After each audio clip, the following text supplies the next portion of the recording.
Shahrukh Khan, James Bond, Thomas Shelby എന്നിങ്ങനെയുള്ള പ്രശസ്തരായ താരങ്ങളുടെ ഒരു പ്രത്യേകത ആരെയും ആകർഷിക്കുന്ന പേഴ്സണാലിറ്റി അഥവാ വ്യക്തിത്വമാണ്. യഥാർത്ഥ ജീവിതത്തിൽ ഇൻട്രോവേർട്ടഡ് പേഴ്സണാലിറ്റി ഉള്ള, അതായത് അന്തർമുഖരായ കുറച്ചു മാത്രം സംസാരിക്കുന്നവരാണ് ഈ താരങ്ങളെല്ലാം. പക്ഷേ അവരുടെ വ്യക്തിപ്രഭാവം കൊണ്ട് അവർ എവിടെയും ആളുകളുടെ ശ്രദ്ധാകേന്ദ്രമാവും. അതിനായി അവരെ സഹായിക്കുന്ന 5 കാര്യങ്ങളാണ് ഇന്ന് വീഡിയോയിലൂടെ പറയാൻ പോകുന്നത്. ഈ 5 സീക്രട്ട് ടിപ്സ് ഫോളോ ചെയ്തുകൊണ്ട് നിങ്ങൾക്കും ഇവരുടേതുപോലെ അട്രാക്റ്റീവ് പേഴ്സണാലിറ്റി ഉണ്ടാക്കിയെടുക്കാൻ കഴിയും.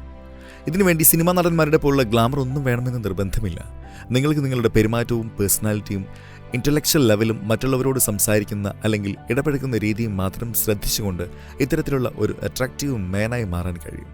അതിനുള്ള ആദ്യത്തെ ചുവടുവയ്പ്പാണ് ഒന്നാമത്തെ secret tip. Number 1, develop dark confidence. Introverts ആയ ആളുകൾക്ക് എക്സ്ട്രോവേർട്സിനെ പോലുള്ള കാണുന്ന എല്ലാവരോടും അങ്ങോട്ട് ചെന്ന് സംസാരിക്കാനുള്ള ആത്മവിശ്വാസം ഉണ്ടാവില്ല. അവർക്ക് വളരെ കുറച്ച് സുഹൃത്തുക്കൾ മാത്രമേ ഉണ്ടാവൂ. പക്ഷെ നിങ്ങൾക്ക് ഈ ഒരു ഷൈനസ് മറികടക്കാനായി ഡാർക്ക് കോൺഫിഡൻസ് ഡെവലപ്പ് ചെയ്യാൻ കഴിയും. ഡാർക്ക് കോൺഫിഡൻസ് എന്നതുകൊണ്ട് ഉദ്ദേശിക്കുന്നത് മറ്റുള്ളവർ നിങ്ങളെപ്പറ്റി എന്ത് കരുതുന്നു എന്ന് ആലോചിച്ച് അവരോട് സംസാരിക്കാതെ നിങ്ങളുടെ ഉള്ളിൽ നിങ്ങൾക്ക് നിങ്ങളെപ്പറ്റിയുള്ള ധാരണ എന്താണോ ആ ഒരു വ്യക്തിത്വത്തെ മുറുകെ പിടിച്ചുകൊണ്ട് ആത്മവിശ്വാസത്തോടെ സംസാരിക്കുക എന്നതാണ്. തോമസ് ഷെൽബിയെ പോലുള്ള ആളുകൾക്ക് ഉള്ള ഒരു പേഴ്സണാലിറ്റി ട്രേറ്റ് ഈ ഡാർക്ക് കോൺഫിഡൻസ് ആണ്. പക്ഷെ നിങ്ങൾക്ക് ഇതിനെ ഒരു സ്വഭാവമായി മാറ്റാതെ നിങ്ങൾക്ക് അത്യാവശ്യമായി വേണ്ട ഒരു കഴിവായി കാണാം. അത് പതിയെ നിങ്ങൾക്ക് വളർത്തിയെടുക്കാവുന്ന ഒന്നാണ്. അതിനുശേഷം നിങ്ങളെ ഒരിക്കൽ കണ്ടുമുട്ടുന്ന നിങ്ങളോട് ഒരിക്കൽ മാത്രം സംസാരിക്കുന്ന ഒരാളും നിങ്ങളെ ഓർത്തിരിക്കും. അവർക്ക് നിങ്ങളോടൊരു മതിപ്പ് തോന്നും. കാരണം നിങ്ങൾക്കുള്ളിലുള്ള കോൺഫിഡൻസ് നിങ്ങളുടെ പെരുമാറ്റത്തിലും പ്രതിഫലിക്കും. അതുകൊണ്ട് ഇൻട്രോവേർട്ടായ ഒരാൾക്ക് അട്രാക്റ്റീവ് പേഴ്സണാലിറ്റി ഉണ്ടാക്കിയെടുക്കാൻ ആദ്യം വേണ്ടത് ഡാർക്ക് കോൺഫിഡൻസ് ആണ്.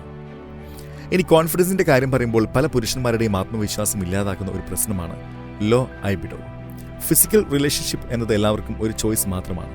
പക്ഷെ അതിലുള്ള താല്പര്യക്കുറവ് ശാരീരികമായ പ്രശ്നങ്ങളുടെയും ഹോർമോൺ ഇംബാലൻസിന്റെയും ഒക്കെ സൂചനയാണ്. യുവാക്കളിലുള്ള ലോ ലിബിഡോ കൂടുതലായി പോൺ കാണുന്നതുകൊണ്ടോ ഇമോഷണൽ ട്രോമ കാരണമോ ഉത്കണ്ഠ അഥവാ ആങ്സൈറ്റി കാരണമോ ഒക്കെ ആവാം. ഇതുകൂടാതെ നമ്മുടെ ആഹാര രീതിയും മറ്റ് ദുശീലങ്ങളും ഒക്കെ കൊണ്ടും പുരുഷന്മാരിൽ ലോ ലിബിഡോ കണ്ടുവരാറുണ്ട്. അത് തുടക്കത്തിൽ തന്നെ പരിഹരിക്കേണ്ട ഒരു കാര്യമാണ്. ഇതിനായി ഒന്നുകിൽ നിങ്ങളുടെ ആഹാര രീതി മാറ്റണം, അല്ലെങ്കിൽ ലിബിഡോ ബൂസ്റ്റ് ചെയ്യാൻ സഹായിക്കുന്ന നാച്ചുറൽ സപ്ലിമെന്റ്സ് ഡയറ്റിൽ ഉൾപ്പെടുത്തണം. അങ്ങനെ ഒരു പ്രോഡക്റ്റാണ് മെൻഷർ എനർജൈസർ സപ്ലിമെന്റ്. ഇത് 100% നാച്ചുറലായ, സേഫായ, നോൺ അഡിക്റ്റീവായ ഒരു സപ്ലിമെന്റ് ആണ്. കേസാർ, അകാർക്ക, സേഫർ മുസ്ലി, തങ്കഭസ്മം എന്നിങ്ങനെയുള്ള ഒരുപാട് നാച്ചുറൽ ഇൻഗ്രീഡിയൻസ് ആണ് ഇതിലടങ്ങിയിട്ടുള്ളത്. ഇത് നിങ്ങളുടെ സെക്ഷൽ ഫംഗ്ഷനാലിറ്റി മെയിൻറ്റെയിൻ ചെയ്യാനും നിങ്ങളെ ഹെൽത്ത് ആൻഡ് എനർജൈസ്ഡായി ഇരിക്കാനും സഹായിക്കും. ഒപ്പം പുരുഷന്മാർക്കുള്ള സ്ട്രെസ്, ആങ്സൈറ്റി എന്നിവ കൊണ്ട് ലവ് മേക്കിംഗ്, ലിബിഡോ എന്നിവ ബൂസ്റ്റ് ചെയ്യുന്നു. 100% നാച്ചുറലായ ഈ supplement GMP, ISO and Ayush certified ആണ്. ഇതൊരു അഡൽട്ട് മെയിൽസ് ഓൺലി സപ്ലിമെന്റ് ആണ്. രാവിലെയോ രാത്രിയും ഓരോ ക്യാപ്സ്യൂൾ വീതം ഭക്ഷണശേഷം കഴിക്കുന്നത് ആയിരിക്കും നല്ലത്. അല്ലെങ്കിൽ ഒരു ക്വാളിഫൈഡ് ആയുർവേദിക് പ്രാക്ടീസിനർ പറയുന്ന ഡോസ് പ്രകാരം മെൻഷർ എനർജൈസർ കഴിക്കുക. ഇത് നിങ്ങൾക്ക് വളരെ എളുപ്പത്തിൽ അവൈലബിൾ ആയ ഒരു സപ്ലിമെന്റ് ആണ്. ഇതിന്റെ ലിങ്ക് താഴെയുള്ള ഡിസ്ക്രിപ്ഷനിൽ കൊടുത്തിട്ടുണ്ട്. നിങ്ങൾക്കുള്ള സംശയങ്ങളും മറ്റും ചോദിക്കാൻ ഫ്രീ ഡോക്ടർ കൺസൾട്ടേഷൻ ചെയ്യാനുള്ള ലിങ്ക് കൂടി ഡിസ്ക്രിപ്ഷനിൽ ചേർത്തിട്ടുണ്ട്. Number 2, attract through honesty. English American ഓതറായ സിമൻസ് സിനെക് ഒരിക്കൽ തന്റെ ഒരു അനുഭവം പങ്കുവച്ചു. തന്റെ ഒരു കൂട്ടുകാരി അഭിനയിച്ച ഒരു സ്റ്റേജ് പ്ലേ കാണാൻ സൈമൺ പോയപ്പോൾ ആ പ്ലേ അദ്ദേഹത്തിന് ഒട്ടും ഇഷ്ടമായില്ല. ഇത്രയും മോശം ഒരു പ്ലേ താൻ ഇതുവരെ കണ്ടിട്ടില്ല. തന്റെ കൂട്ടുകാരി ഇതിൽ ഇല്ലെങ്കിൽ അതൊരിക്കലും ഇത് അവസാനം വരെ ഇരുന്ന് കാണില്ല എന്ന് അദ്ദേഹത്തിന് തോന്നി. പക്ഷെ പ്ലേ കഴിഞ്ഞ് സന്തോഷത്തോടെ ഓടി വന്ന് തന്റെ പെർഫോമൻസ് ഇഷ്ടപ്പെട്ടോ എന്ന് ചോദിച്ച കൂട്ടുകാരിയുടെ മുഖത്ത് നോക്കി ഇത് പറയാൻ അദ്ദേഹത്തിന് തോന്നിയില്ല. പക്ഷെ അവളെ സന്തോഷിപ്പിക്കാനായി കള്ളം പറയുന്നതും ശരിയല്ല. അതുകൊണ്ട് പ്ലേയെ പറ്റി ഒന്നും പറയാതെ നിന്ന് സ്റ്റേജിൽ കണ്ടപ്പോൾ ഒരുപാട് സന്തോഷവും അഭിമാനവും തോന്നി. നീ നല്ലപോലെ ആസ്വദിച്ചുകൊണ്ട് പെർഫോം ചെയ്തതുകൊണ്ട് ആ ഡെഡിക്കേഷൻ എനിക്കിഷ്ടമായി എന്ന് അദ്ദേഹം പറഞ്ഞു. ഇതത്രയും സത്യമായിരുന്നു താൻ.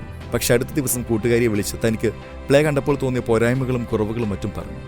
അവൾക്കും അത് മനസ്സിലായി. തന്നോട് സത്യസന്ധമായി അഭിപ്രായം പറഞ്ഞതിന് അവർ സൈമണിനോട് നന്ദി പറഞ്ഞു. ഈ ഒരു സത്യസന്ധത നിങ്ങളെ ഒരു അട്രാക്റ്റീവ് പേഴ്സണാലിറ്റി ആക്കി മാറ്റും. നമ്മളിൽ മിക്കവരും ഒന്നുകിൽ ഒന്നും ആലോചിക്കാതെ മുന്നിലുള്ള ആളെ ക്രൂരമായി വിമർശിക്കും, അല്ലെങ്കിൽ അവരെ സന്തോഷിപ്പിക്കാനായി കള്ളം പറഞ്ഞുകൊണ്ട് പുകഴ്ത്തുന്ന സ്വഭാവമായിരിക്കും. ഇത് രണ്ടുമല്ലാതെ അവരെ വേദനിപ്പിക്കാതെ തന്നെ സത്യം തുറന്നു പറയുക എന്ന സമീപനമാണ് ഹോണസ്റ്റി കൊണ്ട് ആളുകളെ അട്രാക്ട് ചെയ്യാനുള്ള സീക്രട്ട്.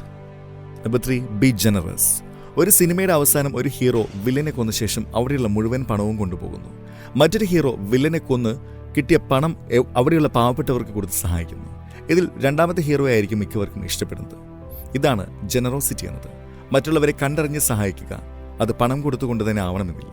ബസ്സിൽ വയ്യാത്ത ഒരാൾക്ക് സീറ്റ് ഒഴിഞ്ഞു കൊടുത്തുകൊണ്ട്, ഒരാളുടെ വിഷമങ്ങൾ ക്ഷമയോടെ കേട്ട് ആശ്വസിപ്പിച്ചുകൊണ്ട്, അല്ലെങ്കിൽ അപരിചിതനായ ഒരാളെ കോംപ്ലിമെന്റ് ചെയ്തുകൊണ്ട് ഒക്കെ നിങ്ങൾക്ക് ജനറസ് ആയി പെരുമാറിക്കൊണ്ട് അവർ എപ്പോഴും ഓർത്തു വയ്ക്കുന്ന ഇഷ്ടപ്പെടുന്ന ഒരു അട്രാക്റ്റീവ് പേഴ്സണാലിറ്റി ആവാൻ കഴിയും. Number 4, handle insult smoothly. Attractive personality develop ചെയ്താൽ ഒരുപാട് ആളുകൾ നിങ്ങളെ ഇഷ്ടപ്പെടും. പക്ഷെ അതിനൊപ്പം തന്നെ നിങ്ങളോട് അസൂയുള്ള അല്ലെങ്കിൽ നിങ്ങളെ ഇഷ്ടമില്ലാത്ത ആളുകളും ഉണ്ടാവും. അവർ നിങ്ങളുടെ കോൺഫിഡൻസ് ഇല്ലാതാക്കാനായി നിങ്ങളെ കളിയാക്കുകയും ഇൻസൾട്ട് ചെയ്യുകയും ചെയ്യും. പക്ഷേ ഇത്തരം സന്ദർഭങ്ങളിൽ അവരോട് ചൂടായി സംസാരിക്കുന്നത് നിങ്ങളുടെ ഉള്ളിലെ അപകർഷത ബോധത്തെയാണ് സൂചിപ്പിക്കുന്നത്. അതുകൊണ്ട് ചെറിയ കാര്യങ്ങൾക്ക് പോലും പൊട്ടിത്തെറിക്കുന്ന ആളുകളെ ആർക്കും ഇഷ്ടമല്ല. അത്തരക്കാരെ വീക്ക് പേഴ്സണാലിറ്റിയാണ് കാണുന്നത്. പകരം ഷാരൂഖ് ഖാൻ ചെയ്യുന്നത് പോലെ ഏതൊരു സിറ്റുവേഷനിലും ഒരു തമാശ എന്ന പോലെ തന്നെ ഇൻസൾട്ട് ചെയ്യുന്നവരെയും നർമ്മത്തിൽ പൊതിഞ്ഞ മറുപടി നൽകി ഞെട്ടിക്കുന്ന രീതി പ്രയോഗിച്ചു നോക്കുക. അങ്ങനെ ദേഷ്യപ്പെടാതെ നിങ്ങളെ തരം താഴ്ത്താൻ നോക്കുന്നവരുടെ ഒരു പുഞ്ചിരിയോടെ കൈകാര്യം ചെയ്തുകൊണ്ട് നിങ്ങളുടെ പേഴ്സണാലിറ്റി കൂടുതൽ അട്രാക്റ്റീവ് ആക്കാൻ കഴിയും. Number 5, create the illusion. Attractive personality develop ചെയ്യാൻ ഫിസിക്കൽ അട്രാക്റ്റീവ്നെസ് കൂടി ഒരു പരിധിവരെ ആവശ്യമാണ്. നല്ല കോട്ടും സൂട്ടും ഒക്കെ ഇട്ട് നിൽക്കുന്ന ഒരാളെ കാണുമ്പോൾ നമ്മുടെ ഉള്ളിൽ ആദ്യം തോന്നുന്നത് അയാളൊരു വലിയ ബിസിനസ്മാൻ ആയിരിക്കും എന്നാണ്. Don't judge a book by its a cover എന്ന് പറഞ്ഞാലും നമ്മൾ എപ്പോഴും ഒരു ബുക്കിൻ്റെ കവർ തന്നെയായിരിക്കും ആദ്യം നോക്കുന്നത്. അതുപോലെ ആദ്യമായി കാണുന്ന ഒരാളുടെ വേഷവും രൂപവും അനുസരിച്ച് അയാളുടെ പേഴ്സണാലിറ്റി എങ്ങനെയുള്ളതാണെന്ന് ഊഹിച്ചെടുക്കാൻ ആളുകൾ ശ്രമിക്കും. അതുകൊണ്ട് അട്രാക്റ്റീവ് പേഴ്സണാലിറ്റി ഉണ്ടാക്കിയെടുക്കാൻ അട്രാക്റ്റീവ് ലുക്സ് കൂടി വേണം. പക്ഷേ ഇത് നിങ്ങളുടെ നിറത്തെയും മുഖത്തിൻ്റെ ഭംഗിയെയും മാത്രം ആശ്രയിച്ചുള്ള ഒന്നല്ല. നിങ്ങളുടെ ഷൂസ് മുതൽ മുടി വരെ ഫിസിക്കൽ അപ്പിയറൻസിൽ ഉൾപ്പെടും. അതുകൊണ്ട് 3 കാര്യങ്ങളാണ് നിങ്ങൾ ഇതിനു വേണ്ടി ചെയ്യേണ്ടത്. ഒന്ന്, ഫിസിക്കൽ ഫിറ്റ്നസ്. ഫിറ്റാവാനായി ബോഡി ബിൽഡറിനെ പോലെയുള്ള ബോഡി വേണമെന്നില്ല. നിങ്ങളുടെ പൊക്കത്തിനനുസരിച്ച് വണ്ണവും ആരോഗ്യമുള്ള ശരീരവും ഉണ്ടാക്കിയെടുക്കുക. രണ്ടാമത്തേത് ഗ്രൂമിങ്, അതായത് ക്ലീനായി നീറ്റായി നടക്കുക, സ്കിൻ കെയർ ചെയ്യുക, മുടി താടി എന്നിവ ശ്രദ്ധിക്കുക. 3, സ്റ്റൈലിംഗ്. ഇതിൽ നിങ്ങളുടെ വസ്ത്രധാരണവും അതെങ്ങനെ സ്റ്റൈൽ ചെയ്യുന്നു എന്നതും ഒക്കെ ഉൾപ്പെടും. ഈ ഒരു ഇല്യൂഷൻ ക്രിയേറ്റ് ചെയ്തുകൊണ്ട് നിങ്ങൾക്ക് തികച്ചും അട്രാക്റ്റീവായ ഒരു പേഴ്സണാലിറ്റി ഡെവലപ്പ് ചെയ്യാൻ കഴിയും.